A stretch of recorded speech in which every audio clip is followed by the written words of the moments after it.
Hi everyone, this is Heather Lottinen from the Flourish.Academy, where our goal is to empower, educate, and elevate you to create a life that you love through the art and business of photography. In this video, I'm going to give you my first impressions of the Fuji X100F. But first, make sure you check out our sponsor, ymcamera.com, for all of your photography needs. My family and I just returned home from a 2.5-week vacation in Italy, and I had decided that I did not wish to take my Nikon D750 with a variety of lenses, but rather my Fuji X100F so that I could be more fluid and mobile. Here's a picture of me in the JFK airport. My husband just took this with my phone, but the reason I show this to you was because that was my entire luggage for this trip in Italy. Had everything I needed in my backpack. I know it was a miracle and very surprising to me as well, but I want you to notice the day bag that I'm wearing crossbody. In my day bag, I kept our passports, my phone, and my Fuji, and that went with me everywhere we went so that I could take photos and document our time. But obviously, as you can see from my luggage, I would not be able to fit all of my Nikon gear in any of these bags, and I didn't want to carry a separate bag with just camera gear.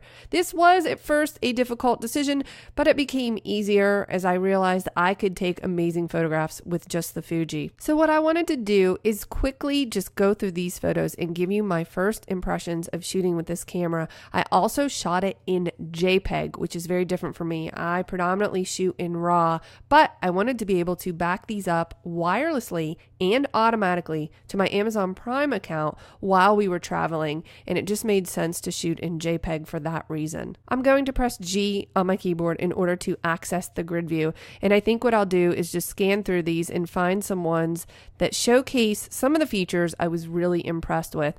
I took these photos of my daughter in Trastevere. It's a very cute little town south of Rome, and I thought that this might be challenging to take photos that I would normally use my 70 to 200 for, but I think that these turned out pretty well.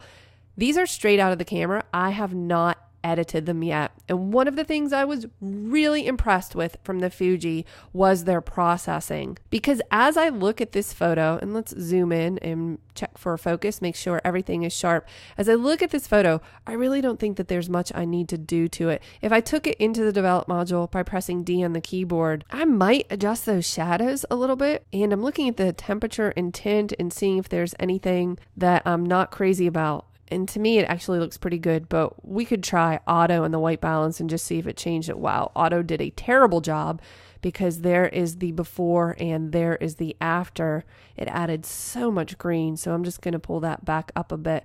I think that that looks pretty good, which this is what surprised me most about this camera is that the JPEGs came out so nice. I'm just going to make some minor adjustments to this one. It felt to me that when I was taking them, I would not need to do a lot of editing, and I think I was right. Obviously, I need some help with my exposures here, but overall, I think the images look sharp, clear, and crisp. These were shot outdoor.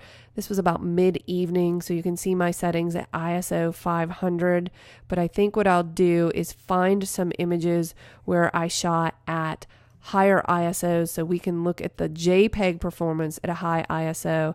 These are photos of the Colosseum. In a previous video, we did a panoramic merge in order to create this image, so you'll definitely want to check that video out. The camera performed exceptionally well outdoors during the day. Okay, this is good. We're getting into some museum photos here where it is a lot darker. I'm not sure what my children are doing here, but I do see some motion blur. Of course, that is a result of a shutter speed at 1/40th, ISO 2500, pretty high.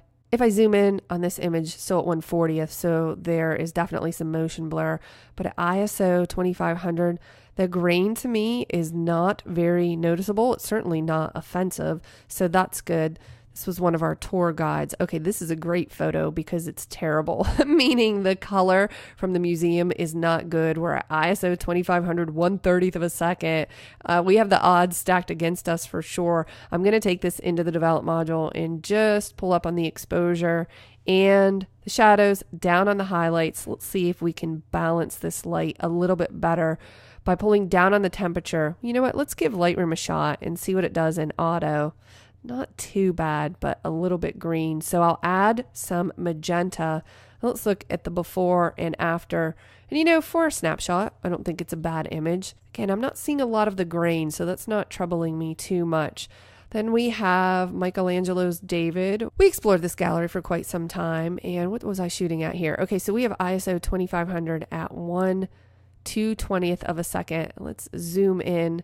And obviously we had a lot of light, so I don't notice any of the grain and the shadows here. But overall, I am very impressed with the high ISO performance. This is the first time I'm looking at many of these images. I did load them into Lightroom when we returned, but I had not had a chance to explore them further. This is probably at a high ISO, very close up. D on the keyboard. Let's take a look at correcting this photo. I'm going to pull down on the vibrance a little bit because I'm not crazy about that color tonality. Let's look at the before and after. I don't think that that's too bad. That was ending our time in Florence, and then we went out to the countryside to explore a little bit more. Okay, great. I did take some portraits of Ella out in the Chianti region in the fields, and I had taken a look at this image because it looks like I edited it. Let's take a look at the before and after. I did some perspective correction, as you can see, but I just made a few minor changes and I think it looks really good. What's interesting to me about these images is JPEG out of the Fuji X100F has a film-like look to it, which is Fuji's signature, because this is right out of the camera. I think it looks incredibly beautiful. So if I zoom in, I was most likely focused on her eyelashes. The image is sharp without being too harsh. So the skin looks great. I would not soften her skin in any of these images because it's incredible to me how Fuji can manage to get a sharp photo and still maintain smoothness in the skin tones, which is a huge advantage. I did edit this image, so let's take a look at the before and after. That now that I look at it, I'm thinking that's a little too bright, so I will turn that down, and maybe even too warm. So if we look at the before and after, I think that looks great. Overall, as I stated at the beginning of this video, I was really pleased with my choice to just take this camera.